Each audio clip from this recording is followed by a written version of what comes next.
Good morning, good noon, good afternoon, good evening to all students. Depending on what time of the day you are viewing this video. In this video, we will learn about the basics of staffing. Please watch the entire video and take notes if necessary. You may also want to pause this video for a moment to digest the lessons. Then, resume your learning thereafter. Let's begin.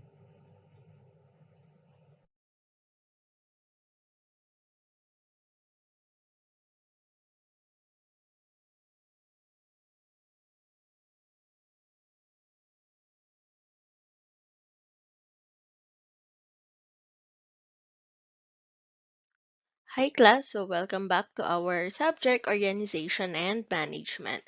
So for today, we're going to discuss the remaining topics under chapter 5, staffing. Previously, under staffing, so we already discussed the definition and nature of staffing, recruitment, selection, and training and development.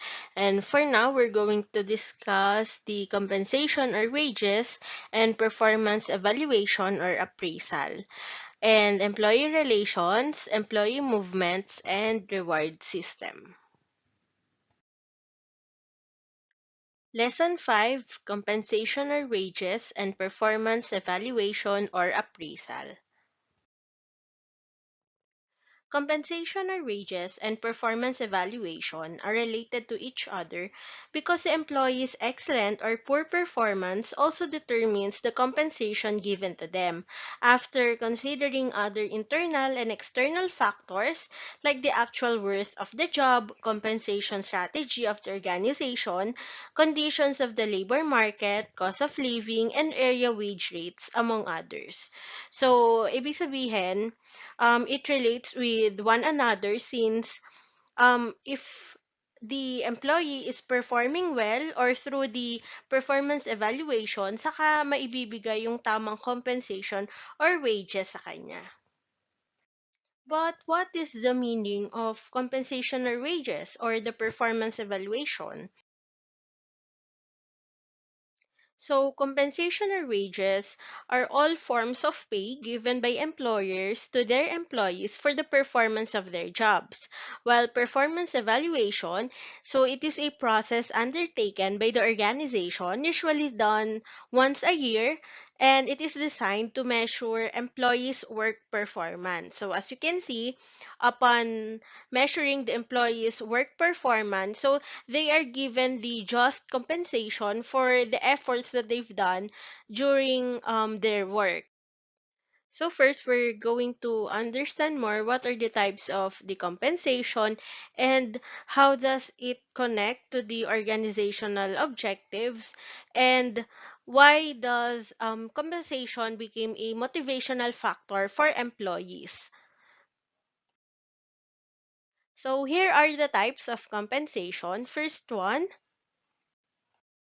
direct compensation. So it includes workers' salaries, incentive pays, bonuses, and commission. So technically, ito yung compensation na makukuha nila from their work. Next is indirect compensation. So it includes benefits given by employers other than financial remuneration.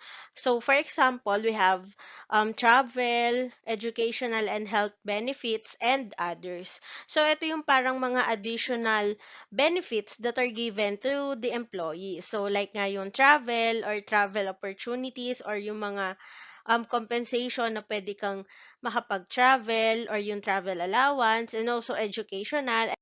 And isa sa pinakamagandang binibigay ng mga employers as indirect compensation is the health benefits.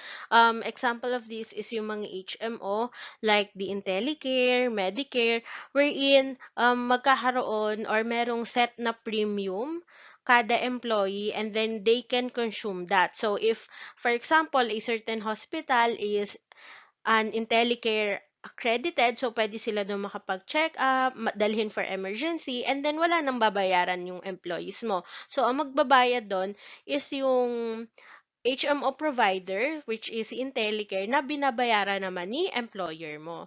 So, isa yun sa maganda, lalo na For example naman, hindi laging sapat. For example, si PhilHealth, lalo na kapag malaki yung mga nagagastos sa hospital. So, malaking bagay yung merong health benefit yung mga employees from the employers. Then the last type of compensation is the non-financial compensation. So this includes recognition programs, being assigned to do rewarding jobs, or enjoying management support, ideal work environment, and convenient work hours. So aside from giving you salaries or incentive pays or the health benefits, so dito sa non-financial compensation, yung mga nakakapag benefit sa'yo or advantage to you or the things that makes you more comfortable in the work, like for example, giving you convenient work hours. So pwedeng bigyan ka nila as compensation na flexible yung work hours more. So, ibig sabihin, hindi ka malilate or wala kang late as long as you consume the designated hours you need to work for that day. So, ganun yung non-financial compensation. So, not through financial but through recognition or mga things na nakapagpadali ng work mo. Connecting compensation to organizational objectives. So, worker compensation or wages had tremendously changed in the 21st century due to increased market competitions, required skills from workers, and changes in technology, among others. So, along with this, organizations' pay philosophies have also changed.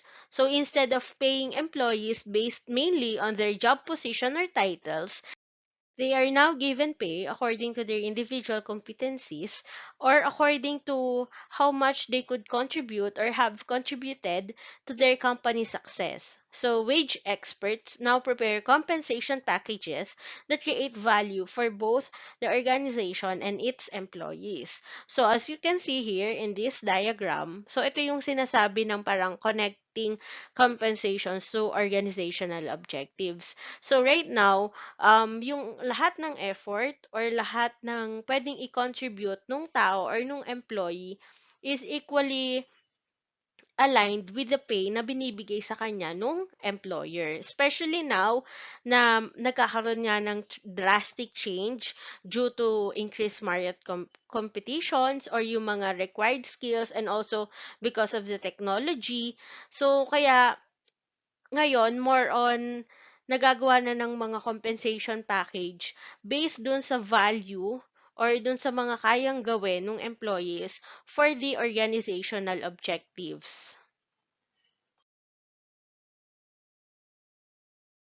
So this diagram depicts the pay equity. So pay equity is among the important considerations in preparing compensation packages. So yung compensation packages pala is siya yung parang set of compensation na binibigay mo sa employee mo. So for example, the compensation package is composed of your basic salary or the non-de minimis benefits or the healthcare benefits. So, yung mga na-discuss natin kanina na types of compensation, so dito siya papasok, doon sa compensation packages. And also, as illustrated in this diagram, pay equity is based on the idea that an employee's pay must be commensurate to his or her effort and also his or her utilization. Para 'di ba, nasasabi din nung employer na sulit din yung binibigay nilang compensation dun sa employee. Kasi in return naman, yung service or yung value ng work na ginagawa niya really contributes for the organization to obtain its objectives or goals. Compensation, a motivational factor for employees. So, compensation pay represents a reward that an employee receives for good performance that contributes to the company's success. So, in relation to this, the following must be considered.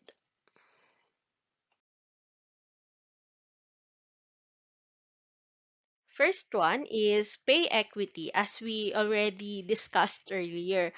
But to make it more detailed, Pay equity relates to fairness. So, the equity theory is a motivation theory focusing on employees' response to the pay that they received and to the feeling that they receive less or more than they deserve. So, employees generally feel that their pay must be commensurate to the effort exerted in the performance of their job. So, in other words, pay equity is achieved when the pay given to them by their employers is equal to the value of the job performed. Thus, this motivates them to perform well and to do their jobs to the best of their abilities. So, what do you think can happen if you do a lot of work or you do more than they pay you? Or mas mataas yung parang mas madami yung ginagawa mong trabaho kaysa dun sa compensation na nare-receive mo. So you will feel burnt out or you will feel really tired and then matidemotivate ka na parang may isip mo, why am I doing this? Or bakit ganito yung kagrabe yung trabaho ko? Eh, konti lang naman yung nakukuha kong benefit from that.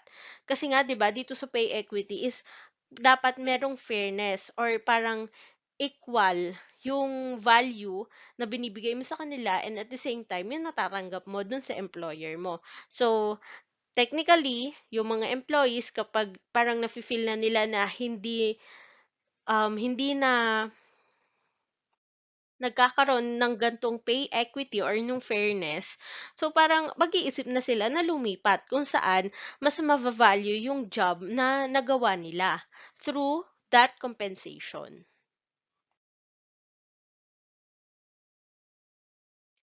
So next one is the expectancy theory. So this is another theory of motivation which predicts that employees are motivated to work well because of the attractiveness of the rewards or benefits that they may possibly receive from a job assignment.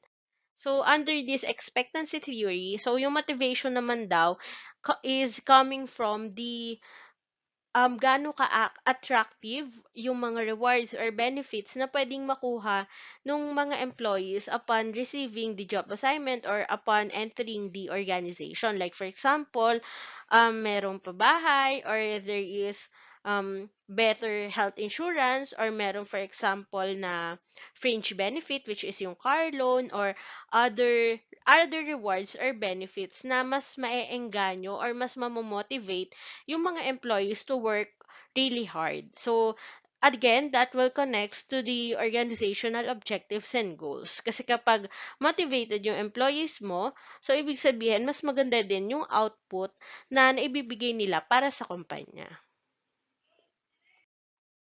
So again, the employee's perception of the compensation or pay attached to a job position is an important factor in ascertaining the motivational value of compensation. So after understanding more the compensation aspect, we're heading to the purposes of performance evaluation. Improving individual job performance through performance evaluation is just one of the reasons why employees are subjected to assessments on a continuous basis. So there are other purposes behind employee assessment that are beneficial to the company and employees. Thus, we're going to discuss today the administrative and developmental purpose of the performance evaluation. So first one is the administrative purposes. So these are fulfilled through appraisal or evaluation programs that provide information that may be used as basis for compensation decisions, promotions, transfers, and terminations. So dito sa administrative purposes, usually kapag nagsa-start sa company, meron tayong tinatawag na probationary period which is 6 months.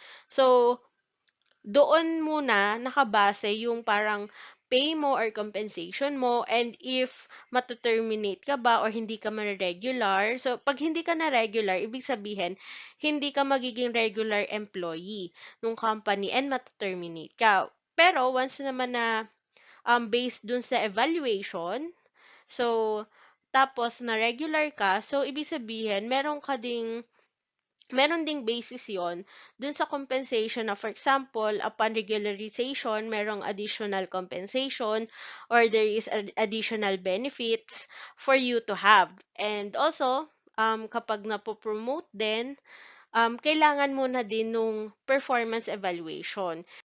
Kasi dito maa-assess kung gaano ba kalaki yung na-contribute mo dun sa organizational objectives or goals. And then through that, malalaman na nung employer mo kung parang ano yung pwedeng maging basis sa'yo for additional compensation or for the promotion or through that performance evaluation, makikita nila na meron talagang decline sa performance mo. So, it may lead to possible termination. So that's why under administrative purposes, performance evaluation is very important.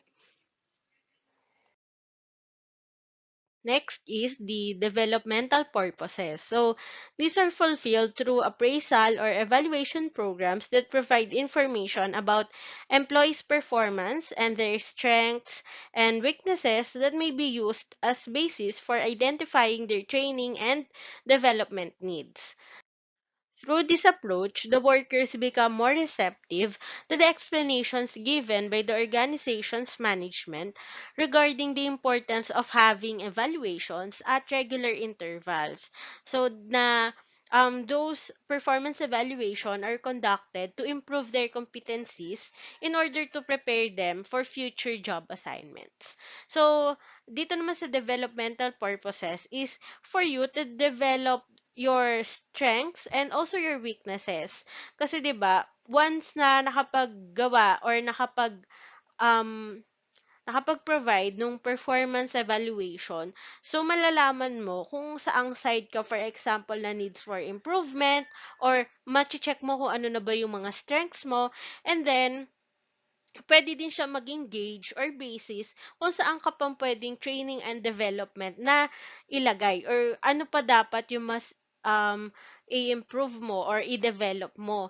And also, hindi lang naman yon para sa company, but also for yourself since you're developing um, your craft or the profession na kung nasaan ka.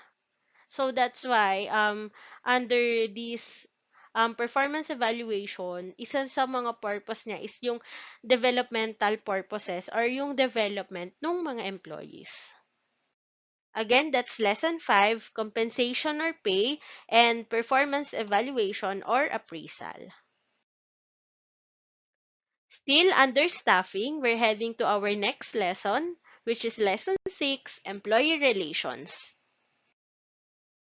So first, what is employee relations? So it is the connection created among employees or workers as they do their assigned tasks for the organization to which they belong. So employee relations applies to all phases of work activities in an organization, and managers to be effective, it must be able to encourage good employee relations among all human resources under his or her care. So, ibig sabihin, yung employees or workers are social beings who need connections or relations with other beings or other employees or workers who can give them social support as they carry out their tasks in the organization where all of them belong. So, talking to a coworker, perceived to be a friend, or working on a delicate task with others can be comforting during times of stress, fear, or loneliness. So, when these negative feelings are overcome, employees will be able to work better toward the achievement of the organization's goals. So, kaya siya kailangang itakel or kailangan bigyan siya ng importance under organization kasi once na hindi na overcome or walang proper employee relations yung bawat isa na nagtatrabaho under your organization or under your care, so lalabas din yung meron silang fear or super stress sila or makaka-feel sila ng parang hindi sila inaalagaan or wala silang maayos na coordination, teamwork. So that will eventually be a hinder to achieve the organization's goals. So, as I have mentioned earlier, so through the employee relations, nagkakaroon ng social support ang kada employee.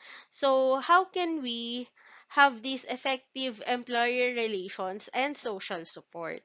So, first things first, social support is a sum of perceived assistance or benefits that may result from effective social employee relationships.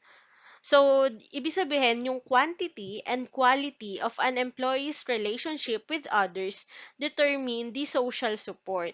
So, it can be the esteem support, informational support, or even financial support. So, pwede under the support. So, for example, you're just new in the organization or in the business. So, there are some employees that will help you or will be, for example, your body na you can ask question to them and then they can give you some advices regarding this, for example, regarding this client or regarding this engagement. So, ito yung tinatawag nating social support.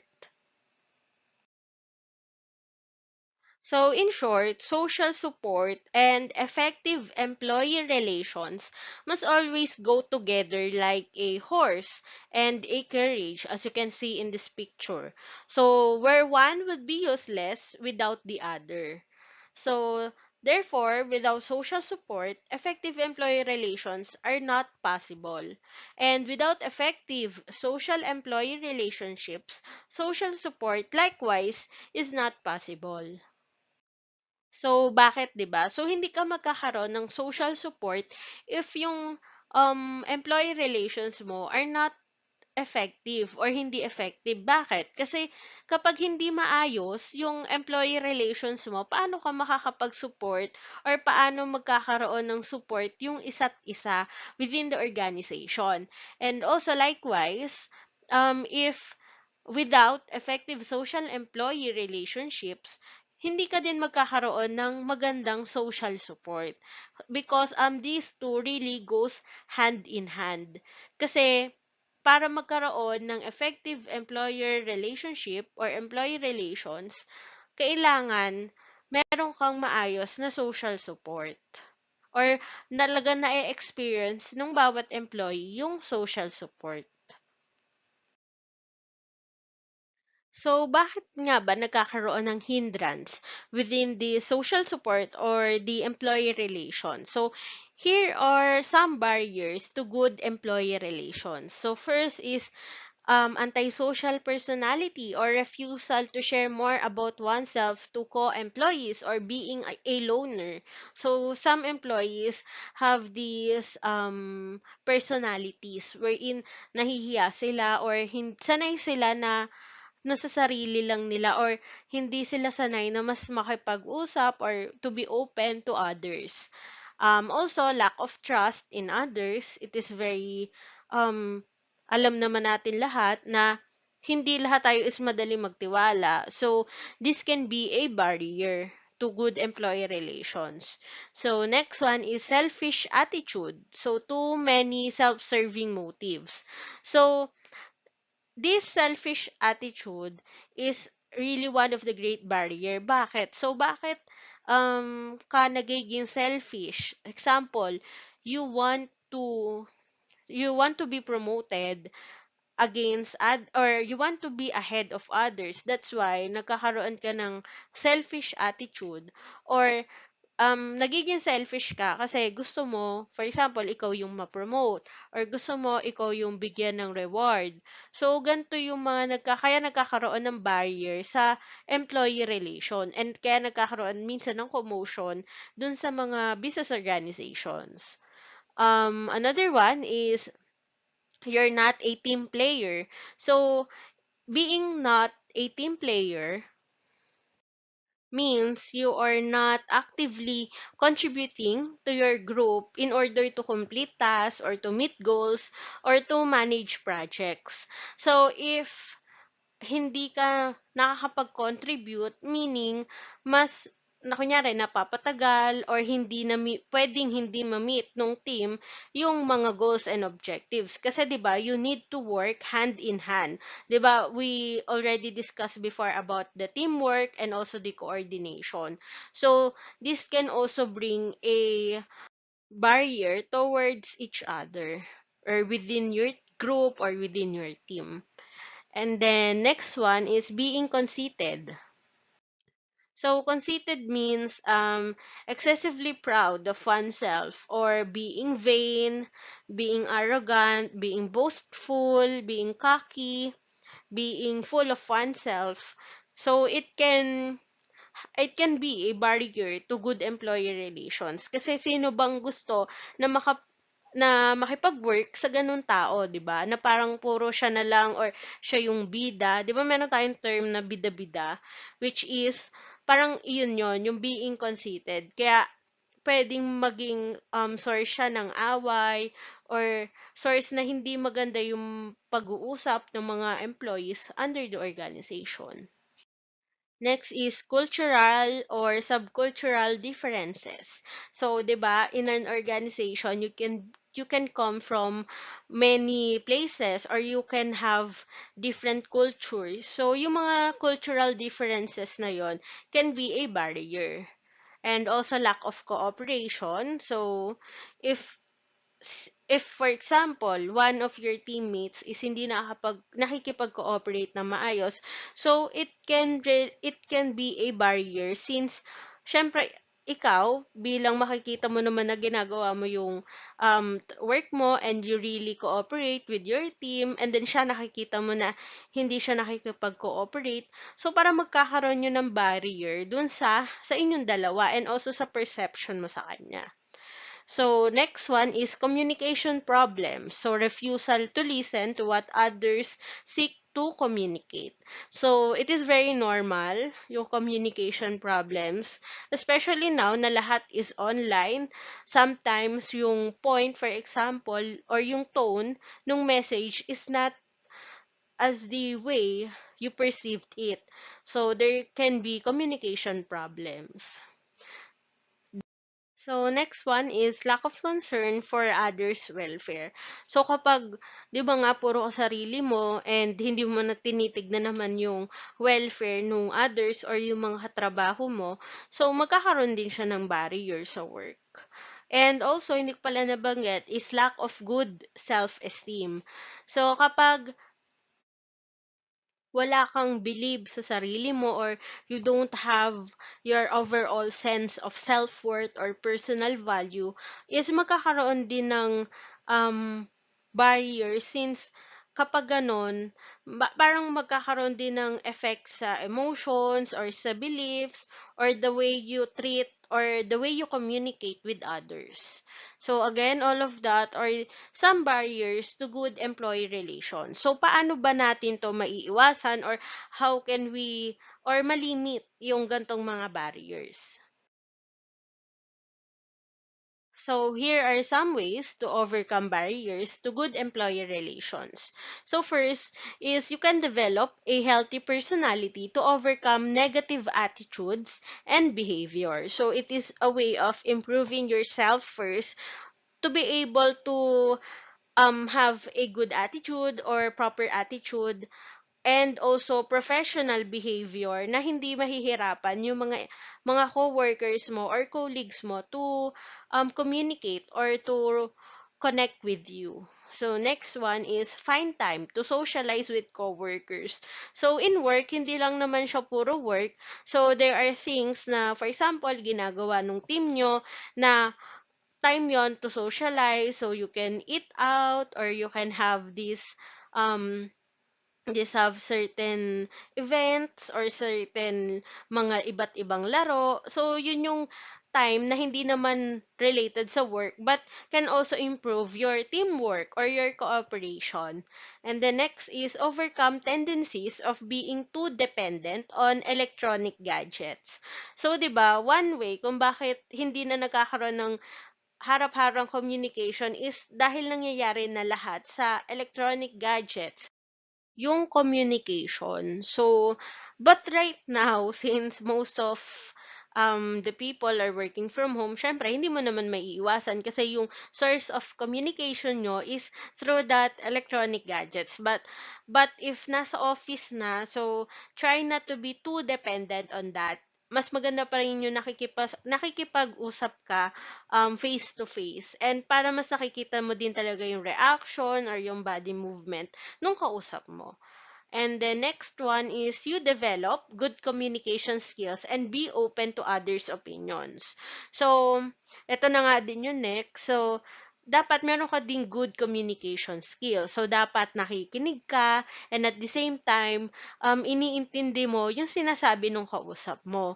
And also, yung being open to others' opinions. So, dapat hindi ka closed-minded. Especially, for example, ang nagbibigay sa'yo ng opinion is your head or your manager. So, parang you take that as a note na ito yung mga kailangan ko pang gawin or ito yung mas maganda palang ginawa ko. So, yun yung mga opinions na dapat hindi ka din sobrang, for example, may mali ka nagawa, and then bibigyan ka ng opinion, for example, ng manager mo. So, wag mo yun i-take as against sa kanya. Rather, i-take mo yun as a learning opportunity to be able to learn from him or her, especially nakakataas siya. And also, yung mga under mo naman or subordinates mo, so kailangan meron ka din proper communication skills sa kanila since hindi lang naman pwedeng one way or ikaw yung laging nagbibigay, for example, ng mga ginagawa sa kanila or nagbibigay ng mga advices sa kanila. So, you can also learn from them. And then next one is to minimize cultural or subcultural tension. So since we are all different, so and also yung mga upbringing sa mga employees under one organization is iba-iba, I think the best way here is to respect one another and to minimize nga the tension. So how can you minimize the tension is you need to respect their culture. You need to respect kung ano ba talaga yung sense ng ganito sa kanila. So, through that respect, mas mami-minimize mo yung tension na pwedeng mangyari dun sa organization. So, 'di ba, kapag nga nirerespeto mo sila and nakikita naman nila na nirerespeto mo sila, so the respect will also come back. And also at the same time, if you are being kind to them, magiging kind din sila sa'yo. So, those things are the ways to be able to overcome barriers to good employee relations. So, before we end our lesson 6, which is the employee relation, so here are three types of employees. So, we have engaged. So, these are employees who work with passion and feel a deep connection with their company. So, they drive innovation and move the organization forward. We also have those employees who are not engaged. So, these employees who are essentially checked out, they put time but not energy or passion into their work. So they might be burned out or they might be um feeling so low or hindi na talaga sila masaya or wala naman talaga doon yung passion nila. Kaya sila yung mga type ng employees na not engaged. And then we have actively disengaged. So these employees are not only unhappy at work but also act out their unhappiness. So they undermine what their engaged co-workers accomplish. So ibig sabihin, dun sa not engaged, they are not engaged but they put time to their work. Pero dito sa actively disengaged, unhappy na sila sa work and at the same time, hindi na din nila ginagawa or hindi na din sila nagpuput ng time dun sa work. So, this is under employee relations because this can also affect the working environment among each other since makikita mo naman sa bawat employees kung ano ba talaga sila. So, again, this is lesson 6, employee relations. So, we're moving to our next lesson, which is employee movements.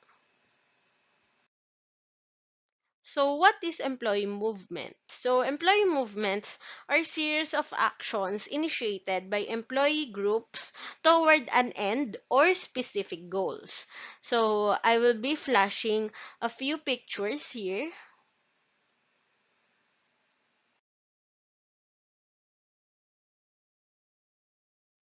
So, as you can see in the pictures, so employee movements will be related or can be related to, yes, it is labor union. So, what is labor union? Labor union is a formal union of employees or workers that deals with employers, representing workers in their pursuit of justice and fairness in their fight for their collective or common interest. So, employees or workers unionize because of financial needs, unfair management practices, or social and leadership concerns. So, ibig sabihin dito sa labor union, is nag-unite sila because they want um, to be heard, or they want to have a justice or fairness for the things na pinaglalaban nila. Like, for example nga, yung financial needs or yung mga unfair na management practices. Like, dun sa picture kanina, kung makikita nyo, meron dong and contractualization. So, pag kasi ganon, is nalilimit din yung benefit or yung pay na binibigay sa mga employees. So, yun yung mga things na ipinaglalaban nila kung bakit nagkakaroon nitong mga labor union. So, to understand more the reasons why employees or workers unionize, so first, we have here the financial needs. So, there are complaints regarding wages or salaries and benefits given to them by the management or the usual reasons why employees join labor unions. So, hindi naman mapagkakaila na tumataas talaga yung value ng mga bagay-bagay or food or clothing or yung mga basic necessities dito sa Philippines. Like for example sa Manila, so for example dati magkano lang yung kilo ng bigas and then right now sobrang mas mahal na niya. So kailangan yung pinagkukuhanan din ng tao or source of income ng tao is magiging equal din so dun sa halaga na ginagastos nila. So, kaya nagkakaroon din ng labor unions, like para itaas, for example, yung minimum wage ng mga tao. Kasi nga, di ba, tumataas yung value, pero yung parang compensation or wages nila is naiiwan. Ibig sabihin, mas nagiging mahirap sa kanila para mas mag-provide pa lang ng basic necessities pa lang. So, paano na yung iba pang kailangan, di ba? So, that's the first one, financial needs. Next one is unfair management practices. So perceptions of employees regarding unfair or biased managerial actions are also reasons why they join mass movements. So example of these are lack of fairness in management or merong favoritism especially pag related to sa promotion and also giving training opportunities and exemption from disciplinary action. So, for example, under one company or one organization, um, isa sa mga unfair management practices is yung pwede nga na for example, yung isa nabigyan disciplinary action but yung isa hindi. And also yung fairness na nangyayari is nawawala na. So, kunyari, since sila yung mas close or mas favorite, sila yun na yung may pwedeng ma-promote or pwedeng ma-regularize. So, parang ganon. And also, pwede din na, for example, walang maayos na equipment for them, lalo na kunyari critical yung ginagawa nilang operation dun sa business. So, papasok din yun sa unfair management practices. Next is social and leadership concerns. So, some join unions for the satisfaction of their need for affiliation with a group and for the prestige associated with co-workers' recognition of one's leadership qualities. So, under this one, so nagkakaroon nga ng satisfaction kapag meron kang affiliation with the group. Kasi for example, nagkakaroon ka ng mas malakas na boses para dun sa mga gusto nyong ipaglaban, for example nga. So, the voice of many is much stronger than the voice of one. So, ibig sabihin, working with coworkers as members of a union creates a much stronger presence when negotiating with management. So, kaya parang ganon, mas mahirap din silang i-ignore kung mas madami. Unlike, kunyari, ikaw lang, mas mahirap kasing iparinig dun sa management for example or mas mahirap kang pakinggan kasi nag-iisa ka lang. Pero kapag nasa group kayo, pwedeng mabuo yung mas malakas na voice para mas pakinggan nung nakakataas. So again, that's lesson 7, employee movements. Our last lesson under staffing is reward system. Rewards can be gifts, prizes, or merit, or service or achievement, which may have a motivating effect on the employee. So, oftenly kasi, organizations offer competitive reward system to attract knowledgeable and skilled employee and to keep them motivated and satisfied once they are employed in their firm. So, further, rewards promote personal growth and development and present fast employee turnover. So, di ba earlier we discussed na isa sa mga motivational factor for employees is yung mga rewards or through the compensations. So, kaya, ang mga management, they really offer rewards to their employees. So, managements offer different types of rewards. So, it can be monetary and non-monetary. So, when we say monetary, so, monetary rewards are rewards which pertain to money, finance, or currency. So, under this one, or under monetary rewards, we have the pay or salary, the benefits, the incentives, the executive pays, and the stock options. First one is the pay or salary. So, this is a financial remuneration given in exchange for work performance that will help the organization attain its goals. So, example of this is weekly or monthly or hourly pay, piece of work compensation, etc. So, dito papasok yung mga basic salary mo. So, what do you earn per month or per 15 or 30 or per week? Yung iba naman merong per day na basic salary. So, nakadepende siya dun, for example, sa kung anong position mo or kung ano yung work na ginagawa mo. So, yung piece work compensation naman, so, nakadepende siya dun sa work or dun sa piece of work na ginawa mo. So, yung compensation na marireceive mo is based doon. Next one is benefits. So these are indirect forms of compensation given to employees or workers for the purpose of improving the quality of their work and personal lives. So examples of these are the non-de minimis benefits, which are the rice allowance, clothing allowance.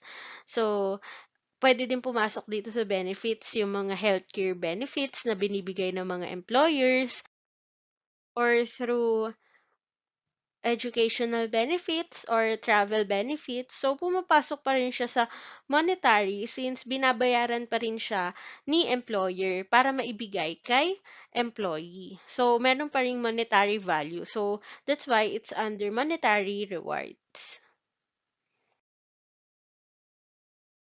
Next one is incentives. So it establishes a baseline performance level that employees or groups of employees must reach in order to be given such reward or payment. So, under incentives, so for example, bibigyan ka nitong incentives na to if na-reach mo yung gantong performance level. Or for example, dun sa mga salesman. So, if they able to sell or to be able to sold goods amounting to, for example, 10,000, so meron silang incentive na makukuha from that. So, under din siya sa monetary since through money din yung binibigay. And at the same time, reward siya kasi if hindi naman nakapag-perform well, so wala din naman makukuhang incentives. So next is the executive pay. So this is a compensation package for executives of organizations which consist of five components. So the basic salary, their bonuses, stock plans, benefits, and perquisite. So perquisite is a special right or privilege enjoyed as a result of one's position. So itong executive pays is para siya dun sa mga executives or higher ups sa isang organization. Kasi iba din yung component ng compensation package nila since sila nga yung head ng organization or sila yung pinaka-namumuno dun sa buong organization. So, additional yung sa mga um, perquisites nila is yung free use ng company car or paid membership sa mga country club. And yun, so lahat ng compensation na nare-receive ng mga executives, so it will be under this executive pays. And the last one, under monetary rewards is stock options. So these are plans that grant employees the right to buy a specific number of shares of the organization stock at a guaranteed price during a selected period. So itong stock options, so magkakaroon ng right yung employees na bumili ng shares ng kumpanya. So for example kasi yung company, it is composed of ordinary shares, for example. So yung shares na yon to be able na para maging stockholder ka or shareholder, so kailangan bumili ng mga shares. So, ito, binibigay siya sa employees as rewards since also, for example, for their performance or for their longevity of their work dun sa kumpanya, so binibigyan sila nito. So, parang magiging shareholder or stockholder na din sila nung kumpanya. And at the same time, yung binibigay sa kanilang price is yung guaranteed price. Ibig sabihin, hindi siya katulad nung ibang presyo if, for example, inoffer siya sa market or sa ibang tao. So, that's stock options. So again, all of that are monetary rewards. So we have pay or salary, benefits, incentives, executive pays, and stock options. So after that, ano naman yung mga non-monetary rewards?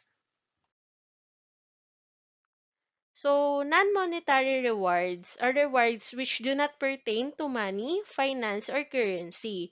So, it refers to intrinsic rewards that are self-granted and which have a positive psychological effect on the employee who receives them.